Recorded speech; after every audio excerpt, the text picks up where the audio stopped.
Well, everybody, welcome on back. Hopefully you are able to get a little bit of a nice, tasty beverage.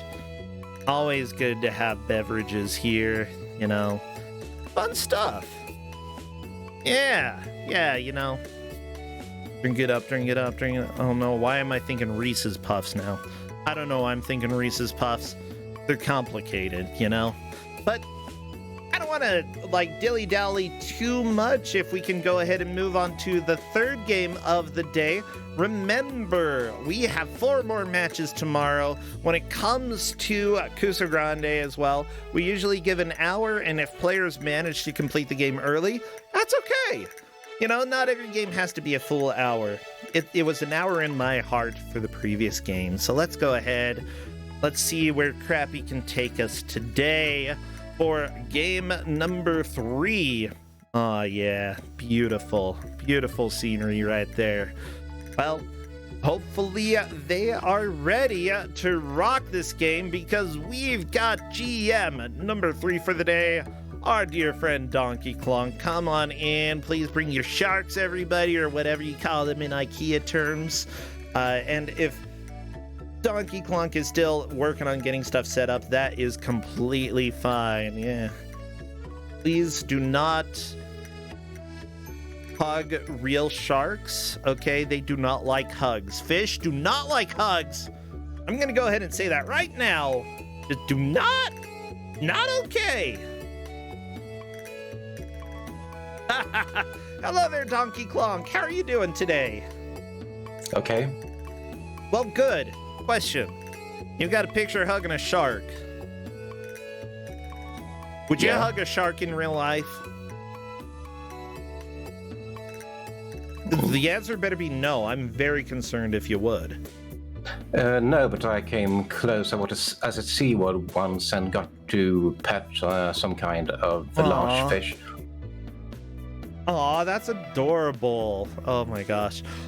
Oh, you're bringing back memories when I was a kid, going to SeaWorld. I understand SeaWorld has some more recent controversy, but back in the day, but when we were all ignorant as kids, going to SeaWorld, parents, our family, they always have a kid go and volunteer to go touch a dolphin or something. And our family with 4 kids going and traveling, we were just prime family to be chosen because we were just tons of kids together.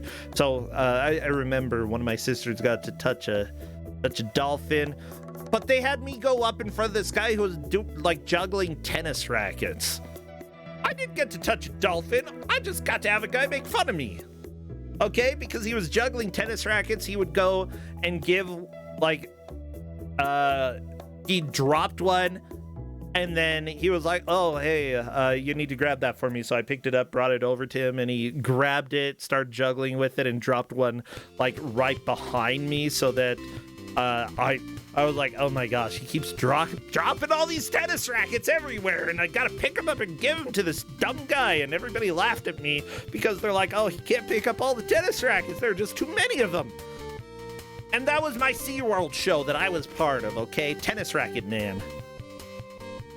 Wasn't even anything animal related. Tennis. I don't know. Donkey Kong, I was very disappointed, and I want to touch a dolphin. The end of the story. Bam. There we go. I would be disappointed as well if I got a juggling show at SeaWorld. It was actually a fun show. I had fun as a kid. It was enjoyable. I've touched a stingray. Not the pointy bit, but the flappy part. And they're very soft and velvety, and they really don't like being touched. So, at least I don't think that... Maybe they don't mind. I don't know. It seemed like they really tried to avoid people's hands whenever they could. So I just was like, okay, I'll leave them alone most of the time. Poor little flappies. But, they're pretty cute. Stingrays are adorable. There's so many adorable fish. Question, though, do we have fish in this coming game? No, this is an entirely land-based game. Aw, dang it. Everybody put all of your fish dreams away. But it is set in the land of 1,000 lakes. Wait, Minnesota? Close, Finland. Okay. Minnesota, Finland, basically the same, you know? Oh, 10,000 in Minnesota. I'm sorry, Minnesota has more lakes than Finland. Take that. Well, okay, well, we're going to Finland, the land of 1,000 lakes, with a game that, as far as I can tell, there have been a lot of simulators based off of this premise that have come out as of late. And honestly, I want to know if this old game that you're giving out, you know, if it's better than the simulators we've had or not as good. I imagine the more recent simulators, such as the Flintstones, would be more involved. The Flintstones? The Yeah, it has Flintstone the same simulator? concept. Yeah, we have Painterboy. The character must paint the wall. Paint the wall, everybody! Look, it's like Geppetto made a lesser-known child out of paint. That's what we've got here. Okay? This kid, he looks so excited. I gotta be honest, I don't know how he's gonna do. But yeah, Painterboy is what we got at home, everybody. So, question. I imagine we're gonna be painting walls. Oh, I'm just thinking. I was thinking about house flipping simulator. And I loved that. I thought that was a lot of fun. I didn't really get too much into it, but it was an enjoyable game. Power Wash Simulator, of course, has had the full release now, and I know a lot of people are having fun with that. I like power washing. Yeah, but is this more accurate than House Paint Simulator or House Flipper? Actually, the driving in this game, where you drive to the house you have to paint, is a bigger part of the game than the actual painting. You know, that's true of all painting. Just getting to the job, that's a lot of work. Well, I'm working on getting the players captured so that we have a beautiful game for y'all today. I love Commodore 64 games. Honestly, my favorite still has to be Rags to Riches. For all of the Commodore 64 games that I've played there. Probably the best poverty simulator I've played. And not necessarily the least accurate poverty simulator either. You can die in like the first 20 seconds if you don't manage to go buy food. You die so fast.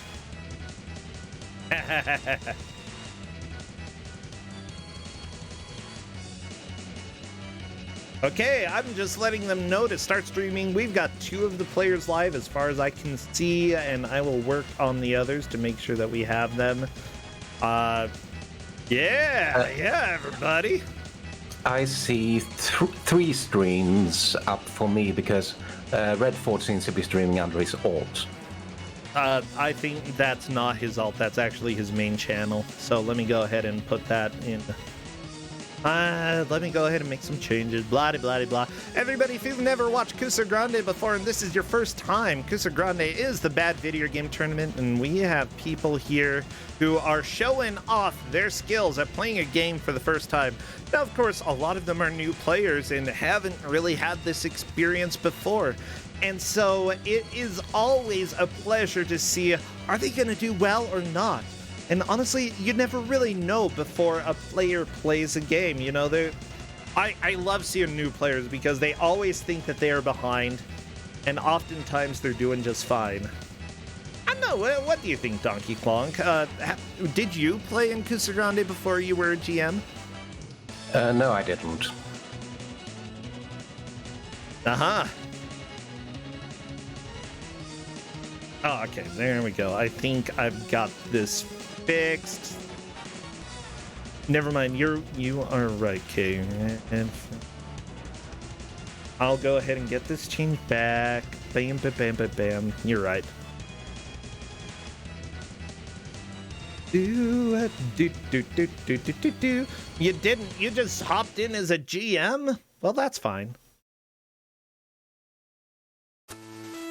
Honestly, you are like the Commodore 64 expert in these parts, though. There are some games that you've given out that I've been like, heck yeah, this is great, this is exciting.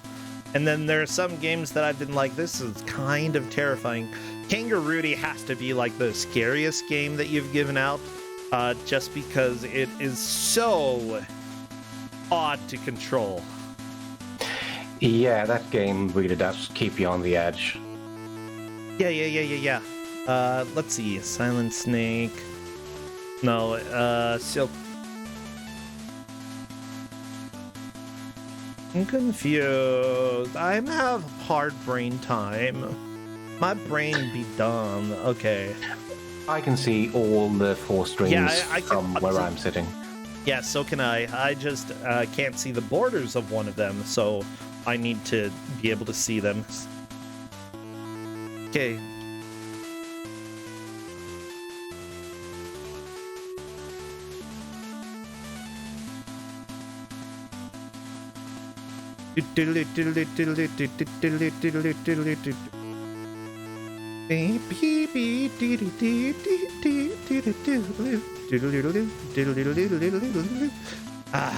Well, those who are racing in this, remember, Kusog7ande, the bad video game tournament, we have players trying to make as much progress as they can over the course of the hour. Whoever does make the most progress takes the victory, takes first place. Then we have second, third, and fourth. It's very similar to real-life races from if you've ever watched, the Olympics or any of those. Simply put, most of the players are trying to combat against their own skills and not necessarily combat against each other, but you still give the rankings for who did the best. You know, you're running a marathon, you're probably not like punching people. You know, you're not punching people, you're not throwing balls at them. No, you're just trying to do your best, and that is true of all the players today. So, at this point, we are in the group stages where we have 4 people playing the same game together. Eventually, though, after about 4 rounds of group stages and possibly some tiebreakers, we move on to the bracket where we start really getting down to the nitty-gritty and seeing how the players do with that. Honestly, it gets very exciting at that point in my eye, and it's very much a challenge, in my opinion. I don't, not necessarily because it changes too much, but because the games that we give out tend to be worse, and early on we tend to give games that are a little bit more forgiving. Is this part of your, forgiving stage here, Donkey Clunk? Definitely, because when you use a controller, something definitely happens. Okay, so controls actually work for this game. That is our definition of kindness. Yeah. That's horrifying, by the way. I just want you to know that. By the way, the way that this match is scored is by points.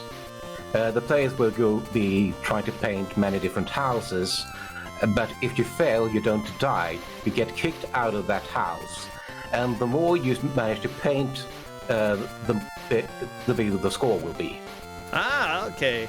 So essentially this is going to be a score attack then. Whoever gets the most points takes the victory today. Okay, I can dig that. I like that. Let's go ahead. I believe all of the players are just about ready. Go away, Potato 10. You're a fantastic game. But unfortunately, we have other games that we need to pay attention to. Specifically, Painterboy. He was a Painterboy. He said, "See you later, boy." I think that's what he said. I mean, after you kicked him out of the house, he's probably like, "I want to come back and paint for you again, mister."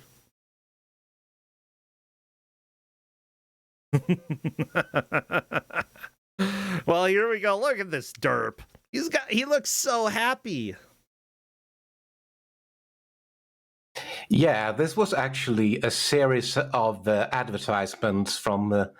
this is an advert game for the Finnish paint company Trikkula, and these were characters that were in Trikkula's advertisements at that time. Yeah. You know, this is. I think this kid was actually me back when I was like 18 years old. I looked just like this. Maybe 19. And by just like this, I don't mean the guy on the left. No. Wasn't fat old man at 19. I was the right boy. Super chipper, optimistic. Very stiff arms. Had very stiff arms.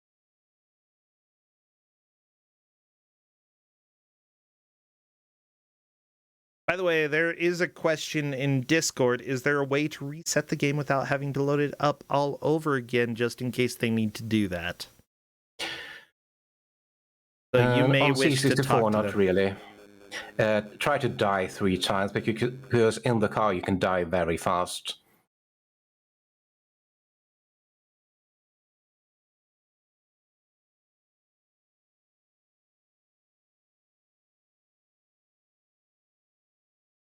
Was my head also perfectly conical? I looked like an ice cream. Yeah. Thank you, chat, for asking if my head looked like a cone. It did. Have fun with that. Please don't say that. Don't. Okay. Let's see. Oh, gee. Let's see how I'm gonna deal with the sound. I can figure this out. It's fine.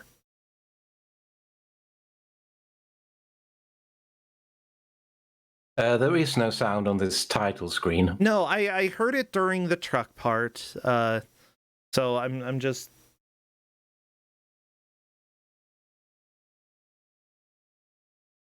Oh yeah, the truck sound is very special.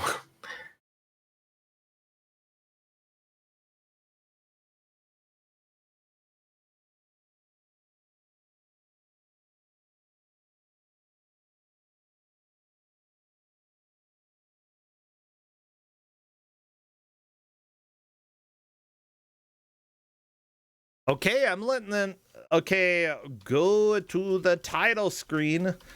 Is that where you want them to do the countdown, or? Yeah, this is fine.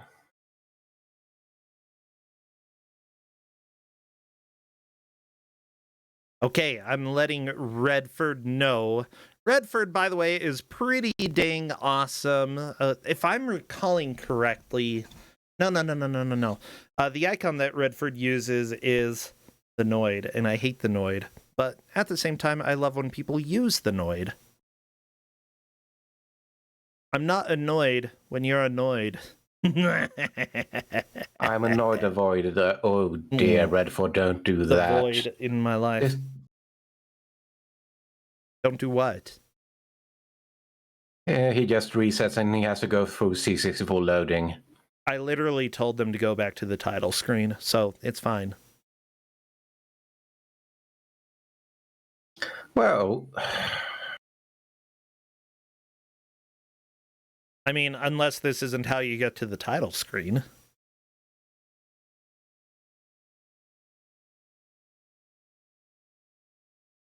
Okay, I think we're all ready.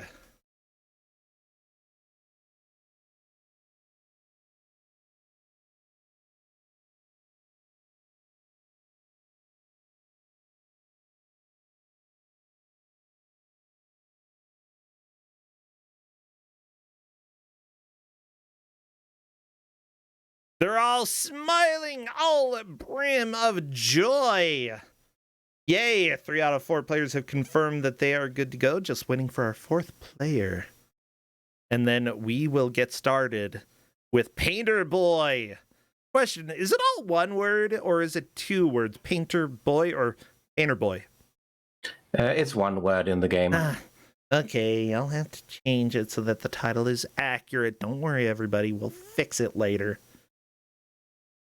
Question, will there be any flashing? I know that Commodore 64 sometimes has some flashing in the game. Not this game, as far as I can tell. Well, I think they're ready. So everybody, I imagine you do not have too many paint-related emotes, although if you do have Fred Flintstone, that is very relevant. So go ahead and spam your most colorful emotes, or Blue collar emotes. Either of those. That is. Oh, look at all those colors. Though, never mind. The colorful emotes. Bart Pig is not colorful. Okay, we're doing the countdown. Everybody, wish them luck. Spam those emotes. Spam, spam, spam a lot.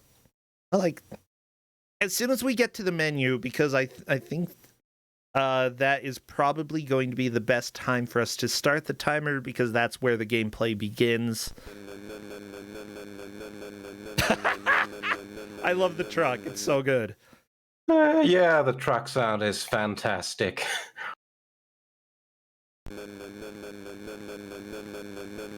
Backing up. Gotta back up. Gotta back up. Okay, I am so excited for this Donkey Clonk, let me tell you. We've got driving on Redford screen, trying to get to the correct location. Yeah, It the looks driving like- is how this game will be decided, because it's pretty bad. You can hardly see where you're going if you're going upward and downward.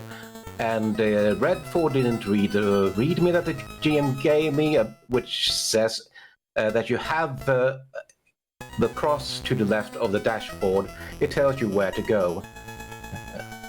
Honestly, I think people are just trying to figure out how to actually control this truck first. Yeah, Mickey McMike is doing well.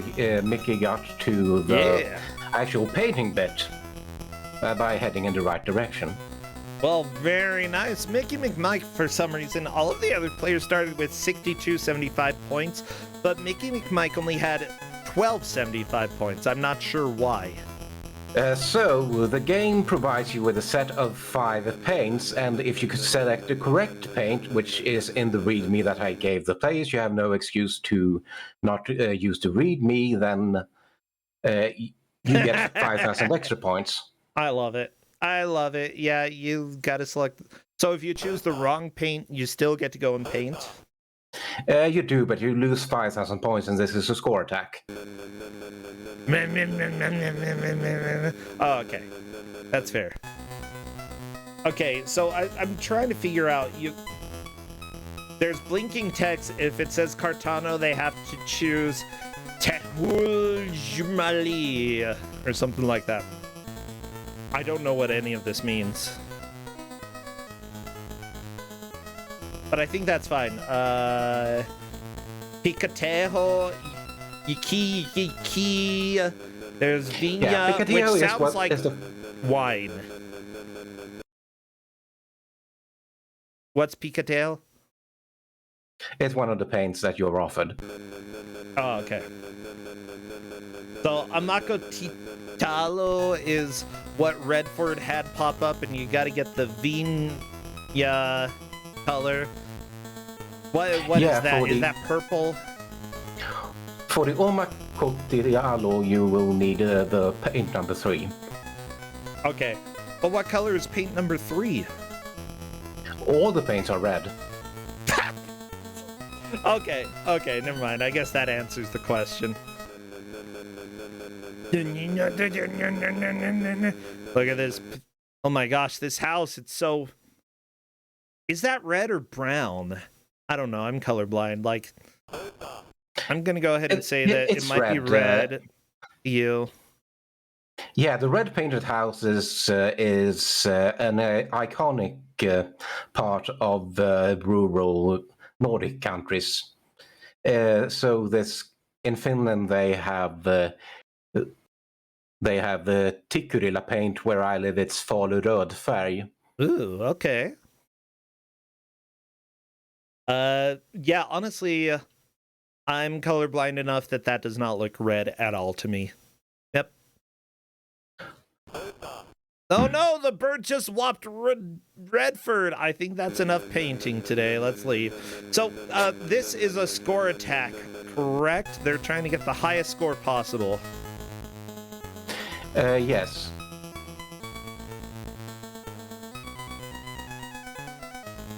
This is already a bit of a fever dream. Well, we've got a full hour of this game. The driving music is fantastic. I love this.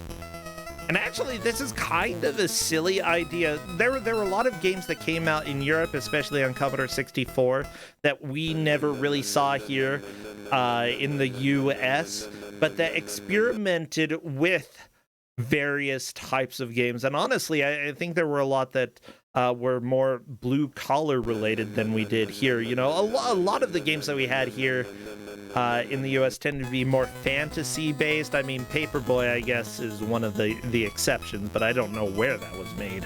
But this, I feel like, especially anything made in Europe, tend to be grounded more in common everyday life than games outside of Europe.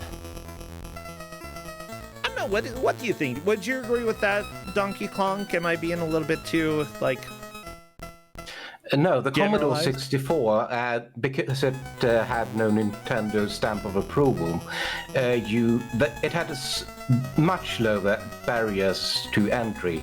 To publish something, you can just go to a record company and tell them, hey, replicate this tape. Mm-hmm. Yeah, that's fair enough. Oh yeah, somebody else is pointing out that with board games as well, they tend to be much more grounded in reality than board games made outside of Europe. There are so many fantastic European board games, though. Holy cow! Some of them sound really boring, but are absolutely amazing. What am I thinking of? The best board games. Let me see if I can find.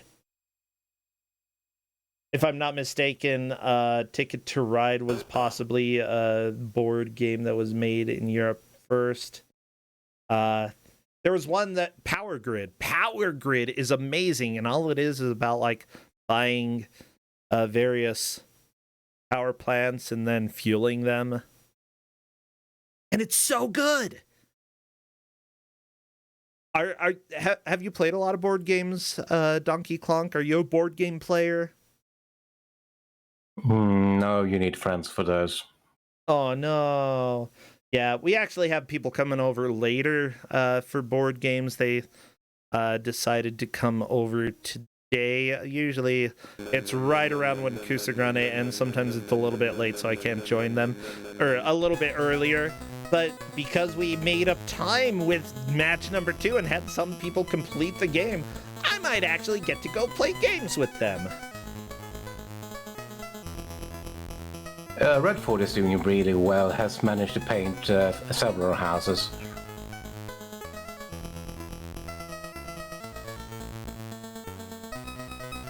Yeah, so it looks like Stone Age, Terra Mystica, Brass, Birmingham. I don't know what that is. Apparently industrial era in England. Oh my gosh. Okay. So this is bringing me back to a memory. Recently, I went and rewatched the IT Crowd. You can go ahead and skip it because it is extremely sexist and it didn't age very well.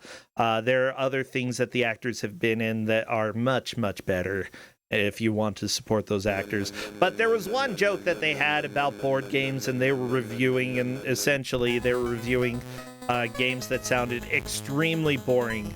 But the thing is, the games that sound possibly the most boring when it comes to board games tend to be fantastic. We've got this game here that's, oh my gosh.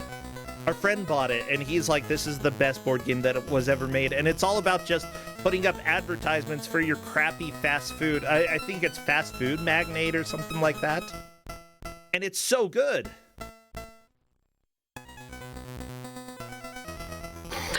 So, Food on the Chain topic... Magnate, that one, yeah. Sorry, go ahead. On the topic of the actual match, what will decide the match probably will be the driving.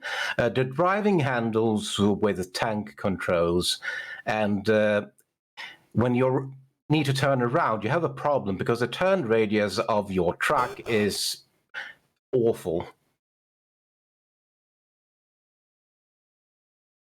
Yeah. It's pretty hard to die in this game. You can only lose a life if you crash with the truck. So the players are going to have an interesting decision whether to drive slowly and very carefully, or to try to get a score fast. Yeah, my question is, if you only die when you crash, is there any disadvantage to taking it slow? Do you eventually like run out of time overall, or do you only get game over if you lose all your lives? There is an in-game timer, but it's 1 hour, so you will so the match will end before the in-game timer runs out. So there's no threat to the players to go slow.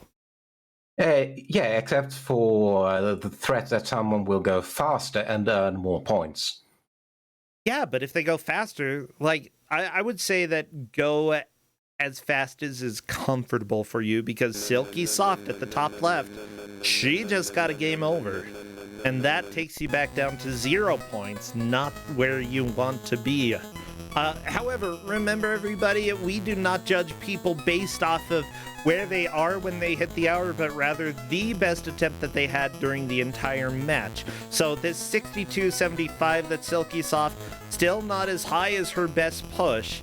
She definitely had a lot more points than this, although I don't know what that was.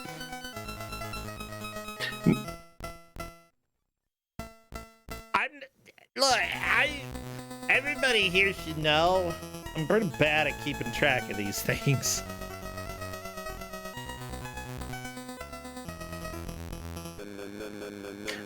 Yeah, I'm trying my best to keep track of the scores as well. That is the perfect car sound effect, let me tell you. There is nothing as perfect as that sound effect. Question, does your brush run out of paint? You have to go and like go off the screen in order to get more paint on your brush? No, but if you paint over anything you shouldn't... sorry. If you paint over your master, if you get hit by a dog or a bird, then you will get kicked out of whatever building you're supposed to paint. So you do not want to paint your friend? Okay. Definitely not. I sort of do, though. Sort of, like, I absolutely would paint him. And running off the screen is actually an intended game mechanic, because sometimes a dog will come running and the only way to dodge the dog is to run off the screen if you're not in a building which has ladders. Oh my gosh. I just remembered there was a I'm going to find a picture, okay? Because there was a Jimmy John's here in Utah. This was actually really close to RPG Limit Break. And it's a very comedic Jimmy John's. And you'll see it in a little bit. You know, Jimmy John's paint theme tends to be black. The outside is painted black. And this was true, but the place that had owned this specific location before was definitely a different type of food. Where did the image save? It should be right there. Come on, just save like a normal picture instead of being dumb. Come on, okay. Why do you have to be so difficult? Sorry, I'm yelling. As you progress in the game, you need to drive further and further to get to the buildings. Yeah.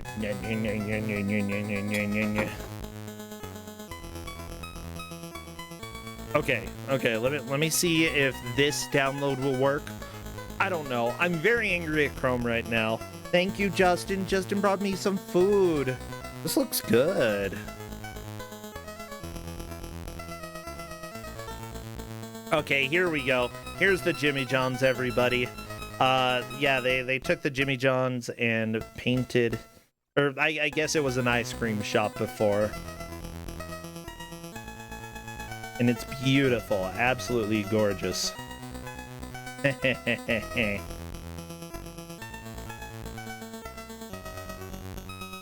And yeah, they just painted it black. They painted the ice cream cone black, and there you go. That's what you got. Charcoal flavored ice cream cone. Charcoal flavored something, yeah. But yeah, that was right near RPG Limit Break, back when we were having it at the University of Utah. It's pretty good. So I imagine that's sort of what we're doing here. We're just going and taking whatever house we are, painting whatever color we're supposed to. There you go. Why would you leave the ice cream cone and paint it black? Because that is awesome, chat. Like, seriously. I mean, you could remove it, but then nobody would care. Like, if you want to become an internet meme, paint the ice cream cone black. What's that? Yeah, I suppose you'd have to throw it away. You'd have to take it to the dump. Do you want to just throw away the giant ice cream cone? I don't want to throw it away.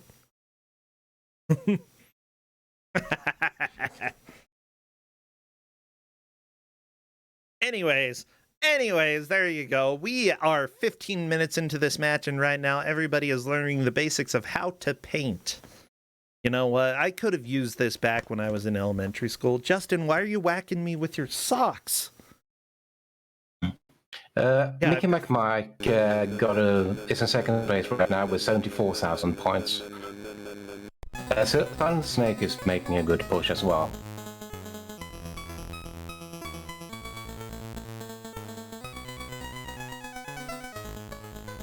Ooh, Justin made me tortilla soup. Yeah. Doesn't have tortilla strips in it, but that's okay. It's got the flavor. Oh no, my sister subscribed and said play more Final Fantasy 14, you nerd. Playing last night, we did dungeons. I'm sorry, I can't play right now, Carrie. Redford with a slow and careful driving, and it's really paying off for them. Yeah, I think that's a good idea. Like, goodbye. go a little bit slower.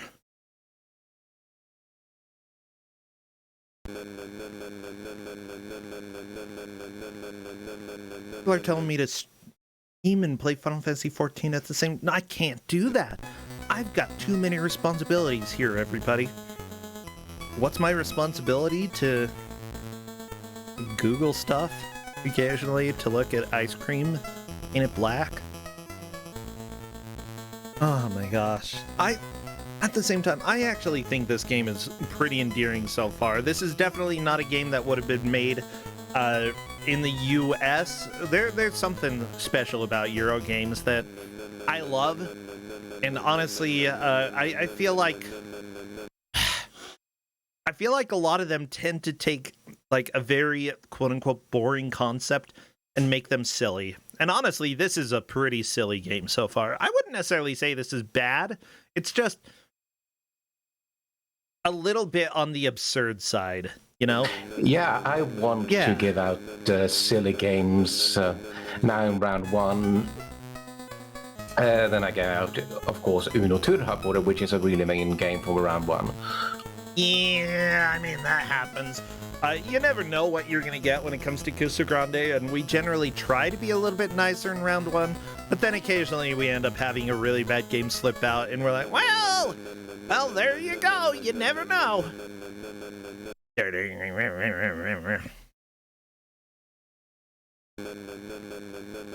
So, question, if you were to go and paint a house, Donkey Kong, what color would you choose? Red. It's a national color. Okay, it's your national color. That's fair. Trying to think. What do I go with? Like, I feel like there are too many boring colored houses here. If I were to go and paint siding, I would definitely make it extremely vivid of some sort. Like, blue could be a good one. Red would be fine. I don't really care for yellow. Like, anything that's vivid but that doesn't look gross when it's a little bit dirty, you know? A fuchsia house? I could live in a fuchsia house.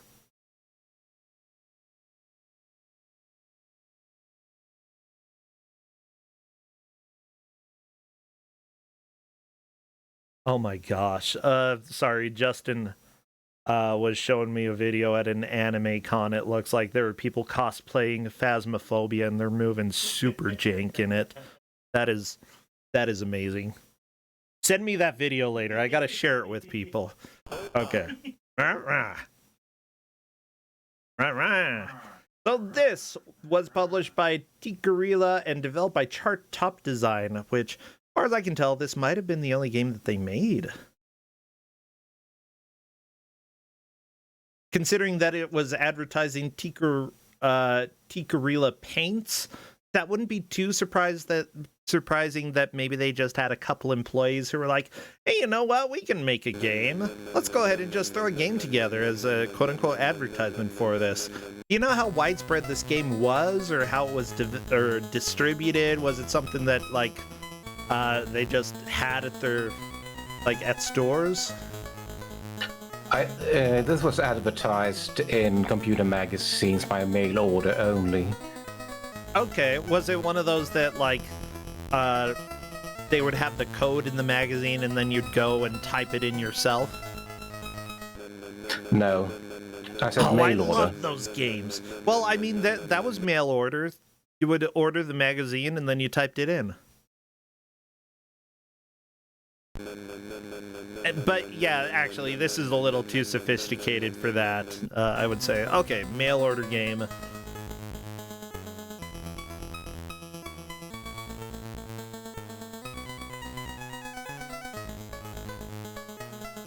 But yeah, apparently this paint company was established in 1862.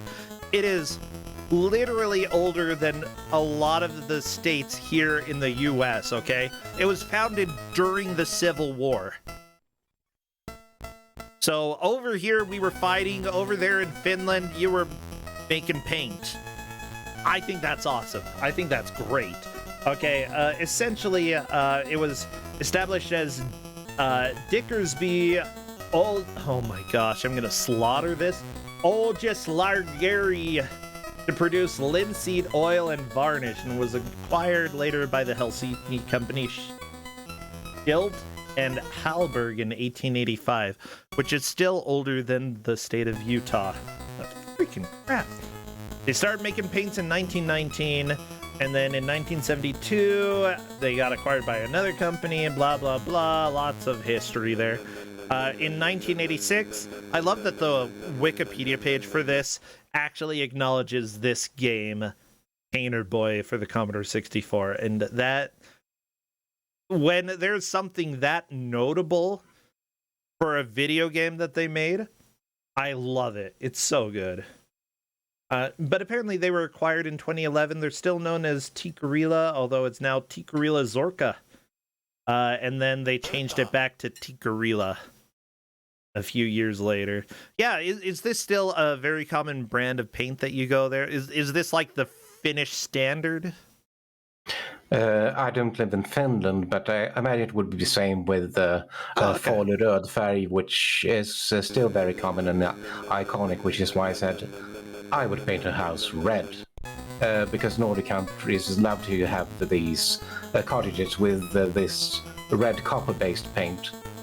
Honestly, it looks so good. Like, bright red color. Yeah, we think about it more like barns here in the US. They have bright red. But it's a good color. Just I can't see the red in the game. That's all. I like the bright red color. But apparently for Finland, this is one of the very earliest examples of a video game being made specifically to advertise a product. And I'd say that compared to a lot of other games out there, this does a pretty good job of creating something entertaining that focuses on the product, you know? Chex Quest? Sure, it advertises checks, but you're running around shooting things. It's not exactly what you do in real life when it comes to chicks. This, on the other hand, this is advertising both the paint as well as the job behind it. I think I like it. I'm a fan.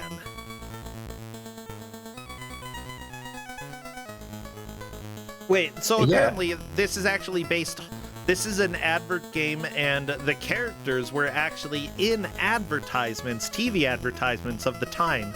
So these two characters that you're seeing based straight off of the advertisements that were happening in Finland. That's cool. Yes.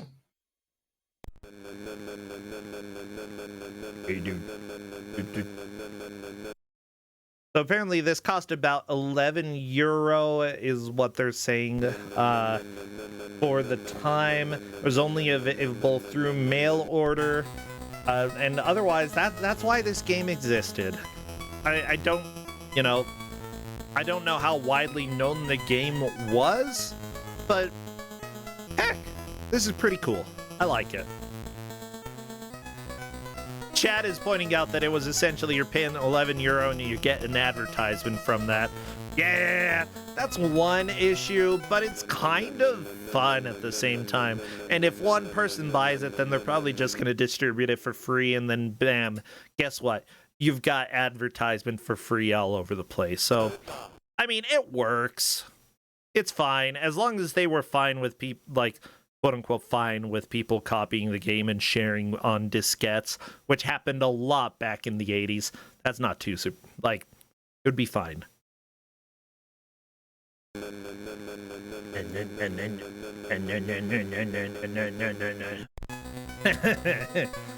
I love the sounds in this. It's so good. So yeah, how do you think the players are doing so far? Who appears to be doing the best, getting the hang of this the most? I've seen Redford with a score of 150,000. Mickey McMike seems to be in second, but I didn't quite catch McMike's score. I think it's in the 70,000s. And Silent Snake and Silky Soft are both around 45,000. Okay, that's fair. Like, honestly, I think what they should do, probably around this time, they've gotten the hang of the controls, they know how the game works, and they know that, like, the dangerous part is while they're driving. So I would be taking the driving part more carefully, just making sure that you're going and painting houses, selecting the correct paint. How much money do you get when you paint a house? Or how much score do you get whenever you paint a house? It's based on how many tiles you paint. You know how much per tile? I think it's 300 points per tile. Yeah, one possible meta strategy would be to just go to the house, get kicked out of the house as quickly as possible, and then choose the next paint.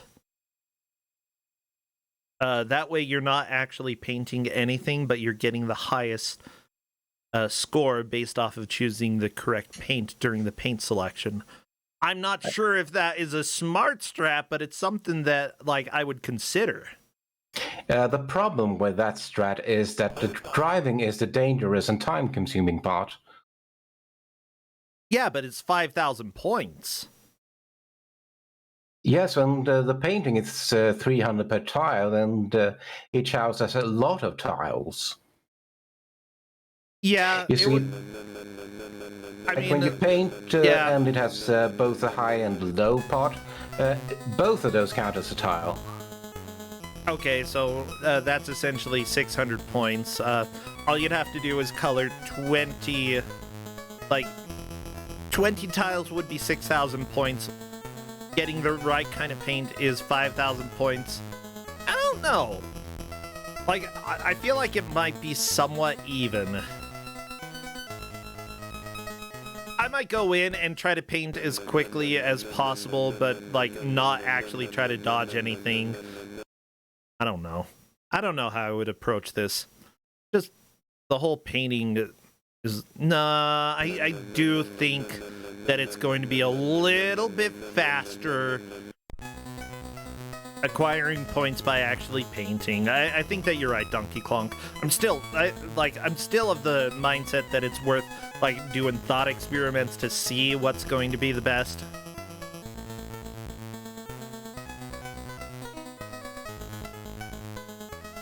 Oh, geez, yeah, actually, if you have to drive all the way across town and wait for trains and stuff, yeah, that's a nightmare.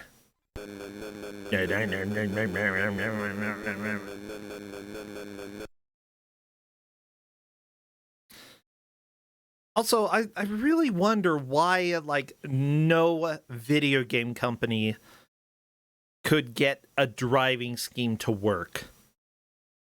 And by none, I mean, like, almost none. Like, driving in video games in the 80s was a nightmare. This is how people actually drove in real life, though, with tank controls. And it was hard. You didn't go outside in the 80s, okay? People would run you over. Yeah, I think that tank controls are well justified when it comes to driving because it kind of corresponds to how you handle a car. It's true. I'd say that if you're playing first person driving, it's fine. Use tank controls. If you're playing like Mario Kart, sure, it makes sense. A kart racer makes sense to have tank controls because that's what a car is. Oh my gosh. Let me tell you, I'm going to complain about Utah a little bit because Utah, everyone is obsessed with getting the biggest vehicle that they can. And like, not that they necessarily need it, but seriously, some of these, they're just basically as big as they can make vehicles without being considered commercial vehicles, without being considered, you know, so that you don't have to get a special license for them. But some of them are almost legitimately tank-sized.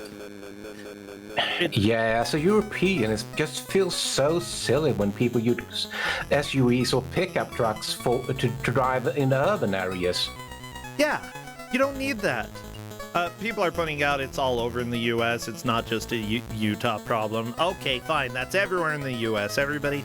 But here as well, like, they'll do that, and then everybody, like, jacks their truck up so that it's, like, an additional foot high above everybody else. Like, if you can make your truck taller than every other vehicle in the state, then you win. I don't know what you win, but you win. Well, everyone else on the street has to seem to get a headlight glare loose. Mm-hmm. Yeah, but then they also have to buy gas for those vehicles, so you know what?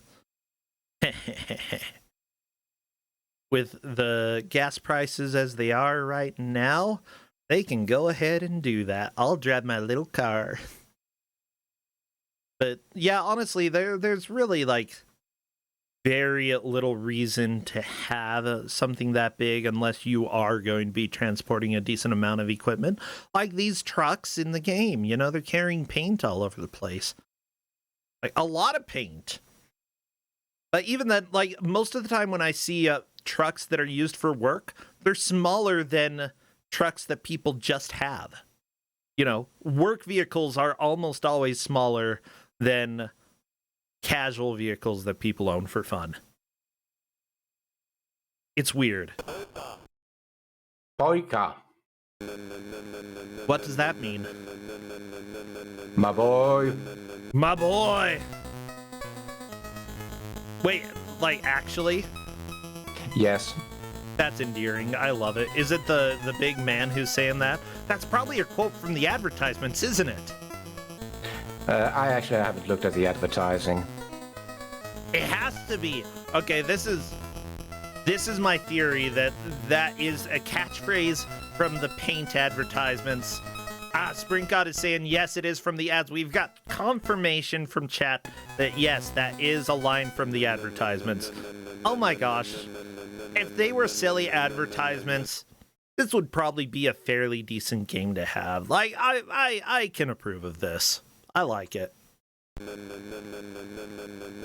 My boy. I just think of Zelda. Like the important Zelda games when I hear that phrase. Mickey McMike and Silent Snake have both had very good poachers with over 100,000 points, but they are also on the last knife. I mean, Redford has a very good score as well, 115,000. Like, everybody is having good pushes. Silky Soft Seiko is struggling a little bit more to get a high score, but again, all it takes is one good push. Yeah, but Redford had a score of over 150,000 earlier, so Redford is still in first place. Yeah.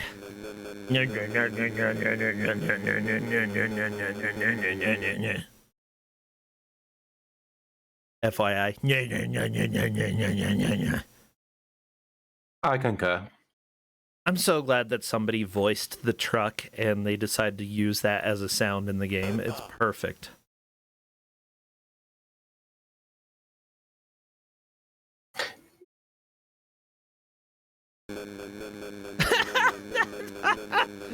Like, this has to be somebody who just recorded muttering into a microphone, and I wouldn't have it any other way. Everybody, make dumb sound effects like this, okay?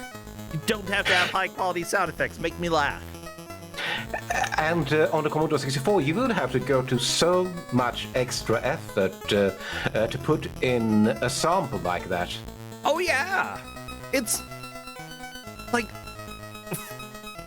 Yeah, just imagine, you know, this is probably on, like, one of the cassette tapes, you know, if you ever had old audio cassettes that you played for a Walkman or something.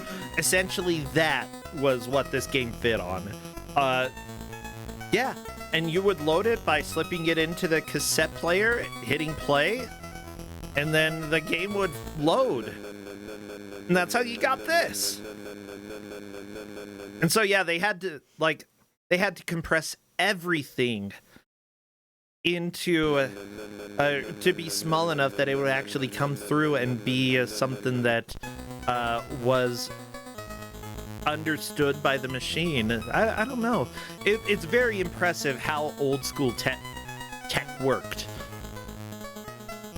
Like, I still don't fully understand everything, except that, like, they managed to make sound, the sound that came through from the cassette, be information. I guess that's how old school modems worked as well, you know, it was noise coming through the phone lines. Right? Yeah, I'm pretty sure that's right.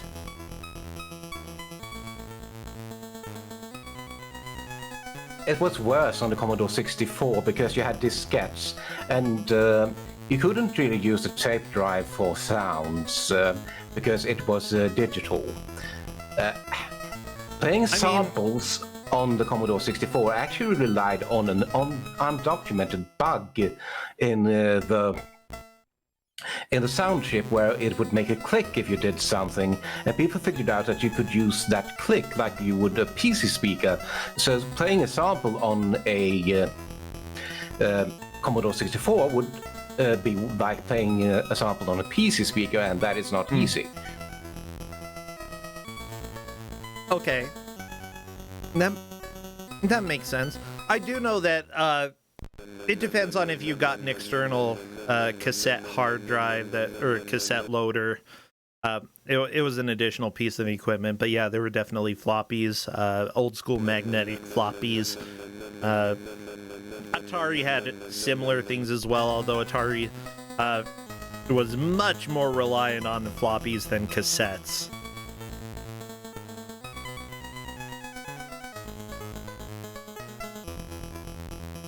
Somebody in chat, Flare Sword 9999 says that they do know that this was both a cassette and a diskette. I wonder if you might have been able to order either one of those through the magazine, depending on what you had then.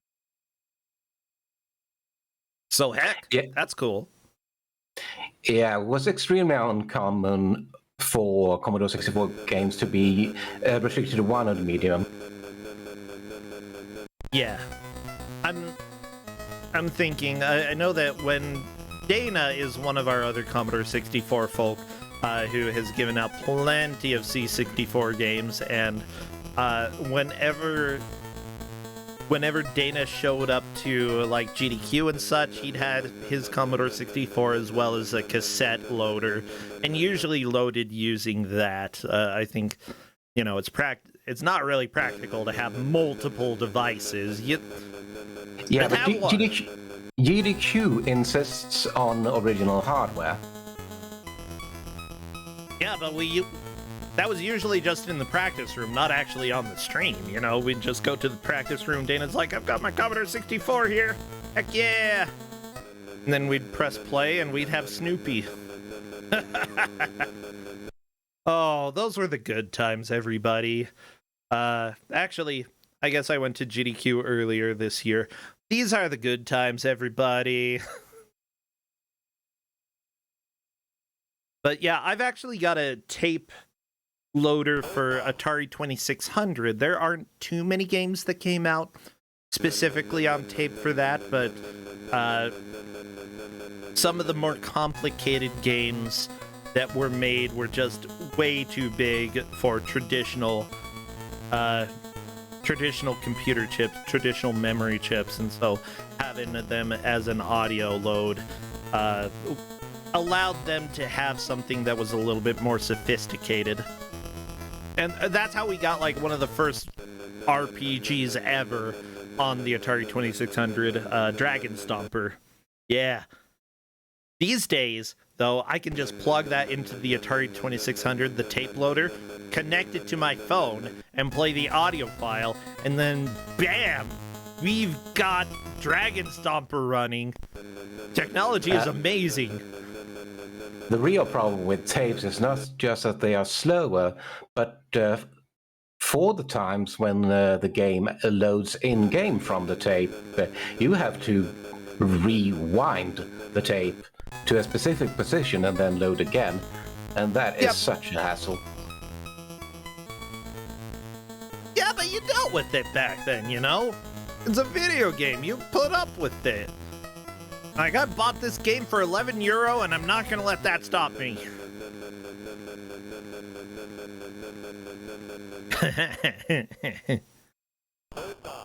Opa! Maybe not Opa, no.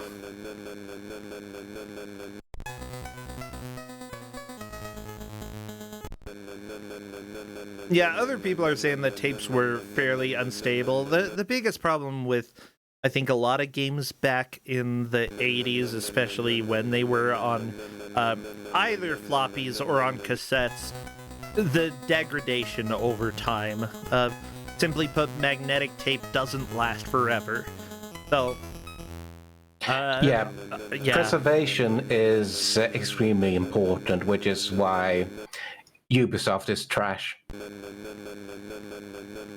I mean, okay, here's the deal. They're not getting rid of the game, as... Like, Ubisoft was just really bad at actually, letting people know what was happening. I would say that was more a problem with Ubisoft not getting the message across. If you didn't know, there was a whole story about Ubisoft discontinuing stuff for a game, but they just essentially said they weren't going to be updating the game anymore, but that it would still be downloadable. So, the thing is, it'll still be available. It's just not going to be updated. With that said, video game preservation is still extremely important. And honestly, without people putting this, games like this, a painting game of all things, without putting it into a more permanent archive, things like this would just disappear over time. And honestly, I feel like, especially the lesser-known games, the games that weren't super popular, the games that came out in a single country, that were made by, one or two people, there would be artifacts lost to time. Yeah, you have to appreciate the preservation effort that goes into being able to play something like this on Kusog7ande.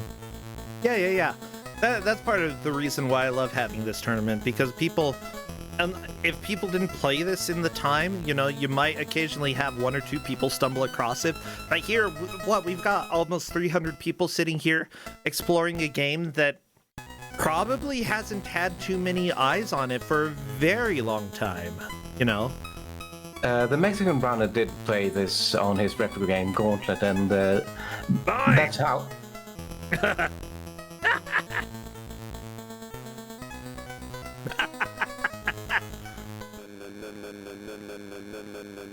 You got a lot of people watching it. This is how you discovered it? Yes.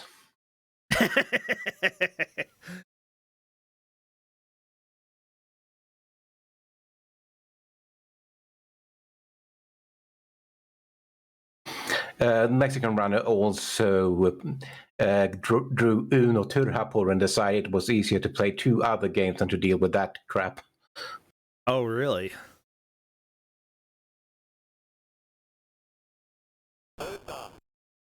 I'm really wondering if Silky Soft is gonna get into a solid attempt here. I really hope that she does. She's got 55,000 points at this point. Remember, everybody, this match, we are looking at high score to determine who the winner is, because as far as I know, you know, while there is an in-game time limit of about an hour, we're not going to hit that. So high score definitely is the way to determine who wins this match. Yeah, because with the same houses, the better painter will still win. Which I think is appropriate. Or the person who's just good at not crashing their car. The problem Silky Soft has is that third place has 128,000 points. I'd also say that, like, if you've already crashed one car, just, yeah, she's taken the 3-car death right there. That's the right call, I would say. It was very apparent, I think, that she chose the wrong paint at the very beginning. And because of that, it's like, let's go ahead and just start over. Might as well.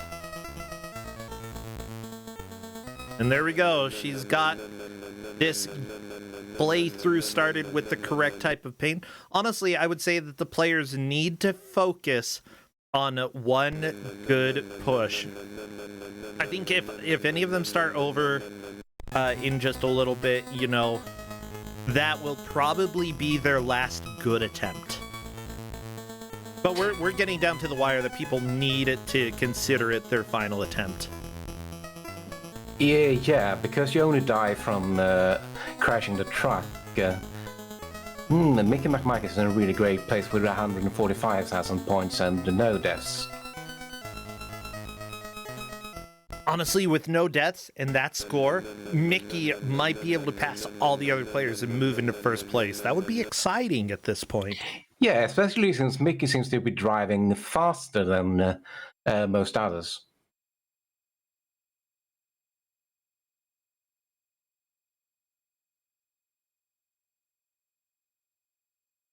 Like, I still think slow and steady is the way to play this. Yeah, I see Mickey drive at 50 kilometers per hour, and most others drive at around 30 kilometers per hour, which is like 30 miles per hour and 20 miles per hour. Yeah. I mean, it's a neighborhood. Come on, what if there are kids in the street? You don't want to run them over. This is definitely rural roads, yeah. All right. Mickey actually almost got an accident there, but was luckily able to do a U-turn very quickly. Yeah, that's a nice dodge. U-turns are painful in this game with the turning radius of the truck. I think you can actually mash left or right to do a U-turn, but that is still tricky. Yeah, when you've got tank controls with a joystick is what the Commodore 64 generally had. When you've got tank controls with a joystick, good luck.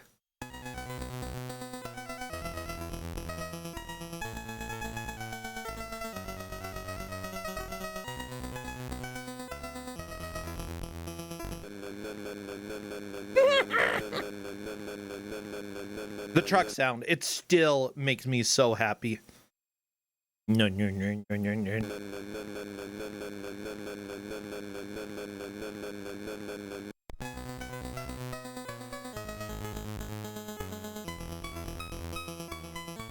But yeah, I'm gonna go ahead and put this game in sort of the list of games that I feel is appropriate for this, but that I might actually consider good for the Commodore 64 era. Yeah, it hasn't aged fantastic. There are the issues with driving. I mean, come on, you gave out the last V8. Yeah. Driving is bad.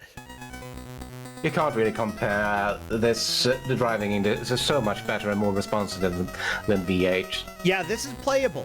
This is playable compared to the last V8. That game was okay, I played that as a kid, right? It's a nightmare. I think you might have played it for some Atari version, yeah. Yep, Mickey which is Mike now in the first a very place with good representation of. They're essentially the same. Just like Drelbs is essentially the same on Atari and Commodore 64, like very, very tiny differences. But yeah, they control basically the same. It's just a nightmare to play, and it's like this game actually, you can drive, you can go places. Painting the church for Mickey McMike.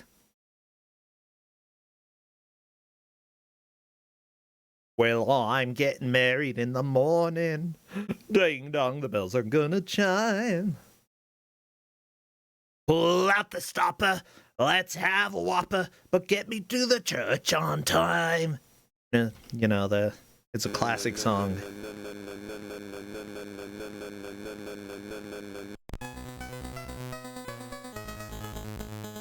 I'm getting married in the morning, dressed up and looking in me prime. Hey, Mickey McMike, look at that, 185,000 points. Is that a new lead?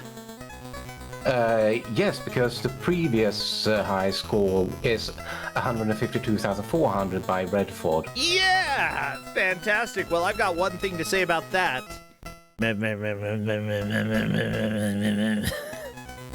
It's incredibly close between second and third, between Silent Snake and Redford, and Snake is in a better place to catch up.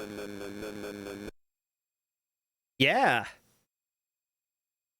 Oh my gosh.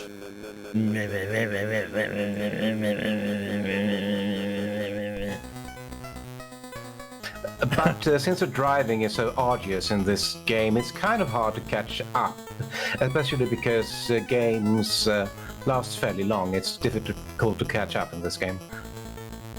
Yeah, like honestly, I feel like Silky Soft Psycho, this wasn't necessarily the game for her.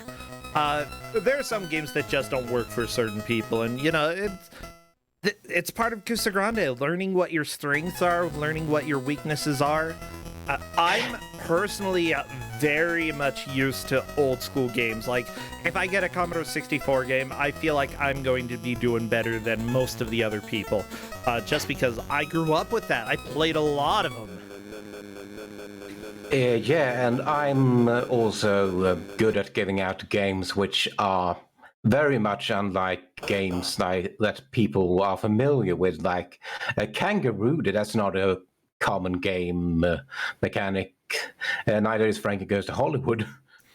I would agree.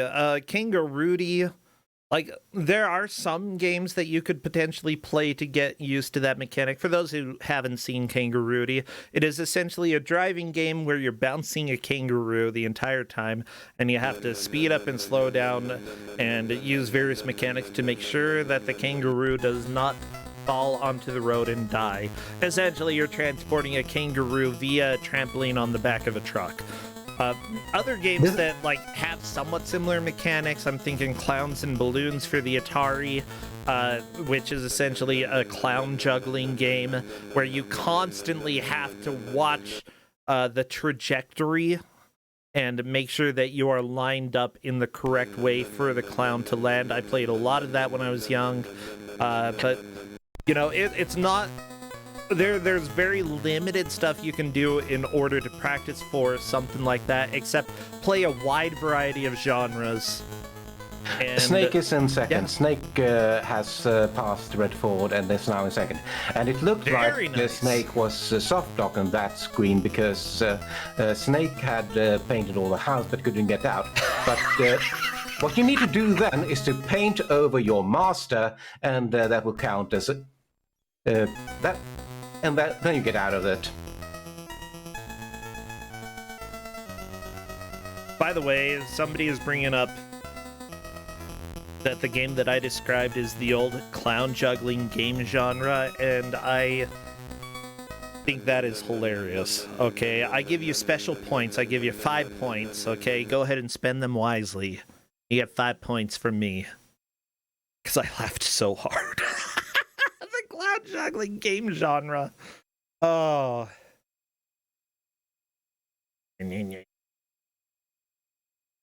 By the way, you don't need to update the Kusog7ande website because my favorite genre is still truck kangaroo juggling.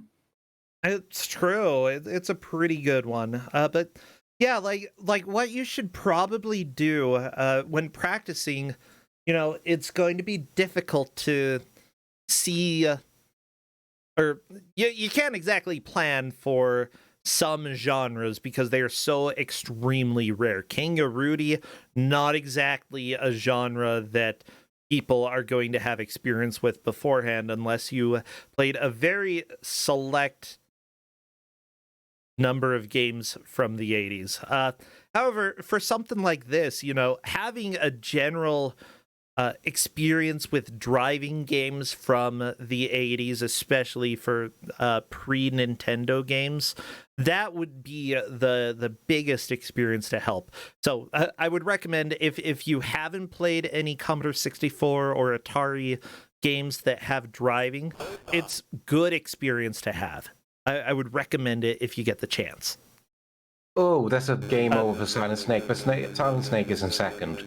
Silent Snake, yeah, that still is pretty good. 176,000 points. Redford, though, one house, that's all you need. But if you get a car crash, that is it for you. That is going to be... Oh, no, Redford the tree, be careful. Push, but in 4 minutes, it's really difficult to paint multiple houses in 4 minutes. If you paint one house, you move into second. That's all you need. Yeah, but Redford is also on the last life. Yeah, that's why Redford's going really slow right there to make sure that they don't crash. That is wise. Redford does not know that they are in third. One house will be all they need to move up. In fact, maybe even just one paint can. By the way, Silky Soft Seiko has moved into the 100,000 point range. That is a very good end game push. It's not going to be enough to move out of fourth place, but still, she is making that push. And I love it. Sorry, I'm just excited. I love when I see people make progress with games that didn't work for them,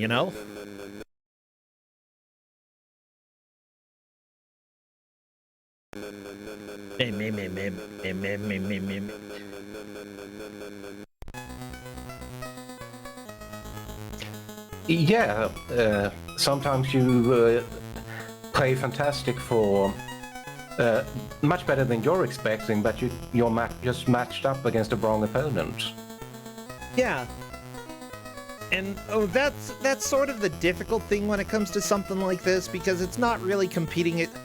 Technically, you are, quote-unquote, racing other people, but it's not really exactly that, You're more just trying to push against yourself and do better than you had done in the past. And as long as you are getting better with each attempt, then you should feel good about how you did. Look at Redford, by the way, 175,000 points. Is that enough to move into second, or is it just a little bit behind?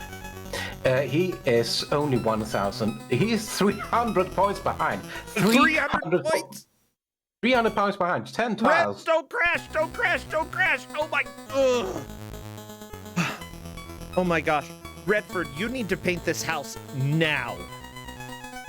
Ooh, that's a U-turn. Yeah. Ooh, this is the most pulse-pounding painting action there has ever been in Kusog7ande. Take that, Fred Flintstone. No, Fred did he did a pretty good job painting. Gotta be honest. So good. By the way, even if this goes to time, we'll still allow Redford to get to the driving screen because we need to see Redford's score. Yeah, I believe so. I would just say that if we hit time, we would just be, oh my gosh, making sure that Redford goes straight to the driving screen. Okay. Yeah, yeah, yeah, yeah. Yeah, yeah, yeah, yeah, yeah, yeah.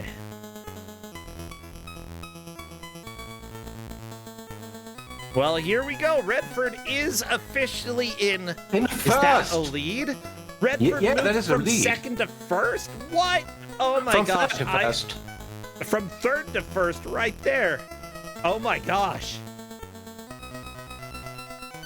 Well, that, everybody, is time. There we go. Redford, in the last minute, moved from third place to first place, thus clenching the victory today in Painterboy for the Commodore 64. That was way more exciting than I think we deserved. Donkey Kong, holy cow. I don't know what else to say. That was just way too good.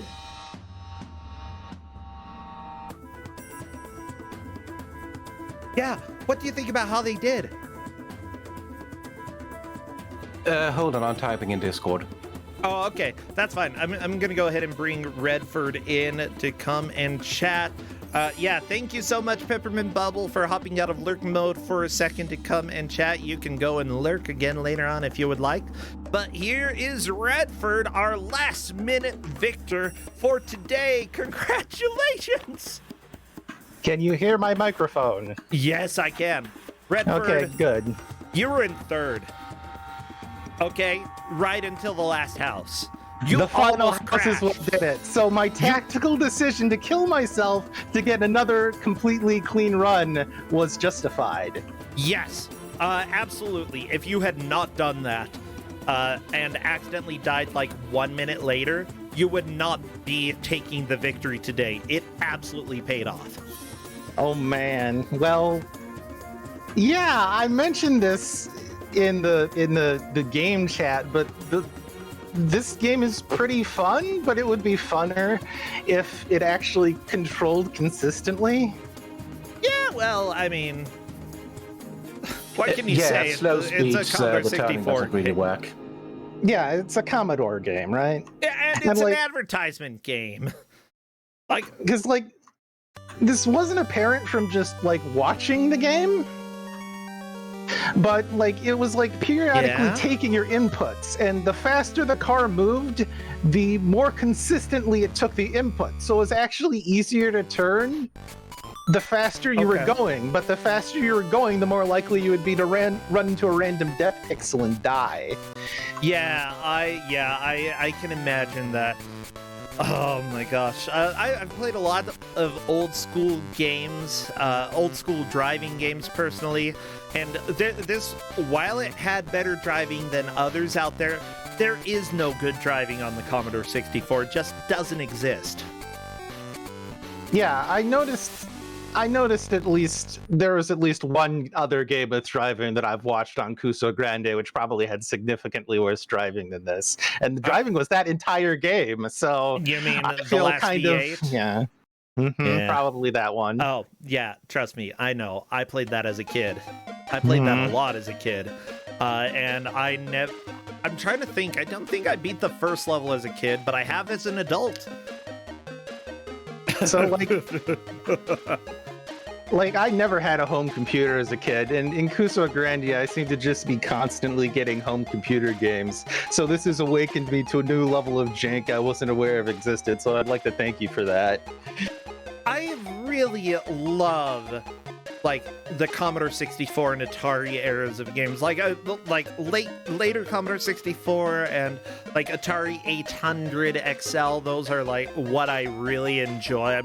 I don't like Atari 2600 quite as much because it's a little too blocky, IMO. But yeah, I'm glad that you've been able to experience these. What do you generally think is your strength, Redford, when you're going into Kusog7ande? Like, what games have you played the most that you feel more comfortable with? Like, so far, my biggest strength has been figuring out weird things that the other competitors don't. But in this game, I guess I just managed to beat that, and I made a good decision, and I got enough score at the last second, so... Yeah, I actually really think everybody was having great pushes right at the end. I mean, like, you weren't in third for a super long time. Somebody passed you, I think it was at about the 50-minute mark that you got pushed down into third. That and Silky Soft was doing a very nice push at the end and made a huge PB. It wasn't enough to move out of fourth, but like the fact that she kept going and trying and managing to push and do better than before, it was really cool to see. That was great. I appreciate all contestants, even new ones, that continue to fight in the face of adversity, so I salute you. Yes! We got a salute from Redford. Haha! Well, cool. I'm trying to think. Do you have anything else going on these days that people should be aware about? Anything that you need to plug? Not quite yet, but there might be something. Kusog7ande will probably be logged over before I've got anything to plug related to that. So, ooh, but it's interesting. Do you have anything that you can spoil about it? nah, I'm not going to spoil anything about it for now. Okay. You'll see. I also know that, like, when I'm working on something, the more that I talk about it, the less I'm likely to actually finish it. So I can respect that decision. Because, like, if nobody knows about it, then I feel like I have to push through and get it done. And then, bam, here you go, everybody. Yeah. Anyway, thank you so much, Redford, for joining Donkey Kong. Thank you so much for giving out the game. I really enjoyed this, and for an advertisement game, this was pretty enjoyable. Not the best game in the world, but pretty good. Pretty good. Okay. Yeah, I agree. This is a decent game. Yeah, I'll go ahead and let you two go. Take care. See you later. Thank you, Bro Sencha, and thank you for video games. Yeah, you're welcome for video games. Well, everybody, we are at the point where I would like to step away from the computer for just about 1 minute. We're going to run an ad if Twitch will let me. I'm going to run to the restroom, and I will be back with our final game of the day, game number 4. What is it? I don't know. We'll find out in just a little bit. See you in about a minute or two.